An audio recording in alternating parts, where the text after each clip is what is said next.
Hi friends. ஆக்சுவலாக நான் எதுக்கு வீடியோ மேக் பண்ண ஆரம்பிச்சேன்னா, ஸ்விக்கியில் இருக்க கஷ்டத்தெல்லாம் வந்து யாருமே சொல்கிறதில்ல, அதாவது யாருக்கும் தெரியறதில்ல. ஸோ வந்து மக்களுக்கு தெரியணுமே சொல்லிட்டு தான் இதை மேக் பண்ண ஸ்டார்ட் பண்ணேன். பட் உண்மையிலே சொல்கிறேன், நான் நினச்சதை விட ரொம்ப சப்போர்ட் பண்ணீங்க. இன்னும் சப்போர்ட் பண்ணிகிட்டே இருப்பீங்கன்னு நம்புகிறேன். அப்புறம் இந்த வேலைக்கு வந்து நான் நிறைய விஷயம் கற்றுக்கிட்டேங்க.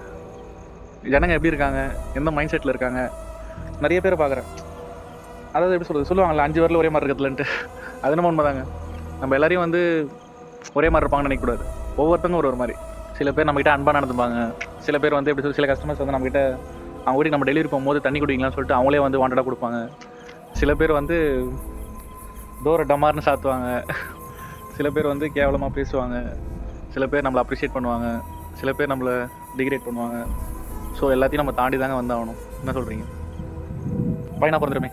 நான் என்ன மட்டும் சொல்லலை, என்ன மாதிரி கஷ்டப்படுற எல்லாருக்கும் சேர்த்து தான் நான் பேசுகிறேன். ஸோ இனிமேல் அது கொஞ்சம் சேஞ்ச் ஆகும். என் ரெக்வஸ்ட்டாக கேட்குறேன்.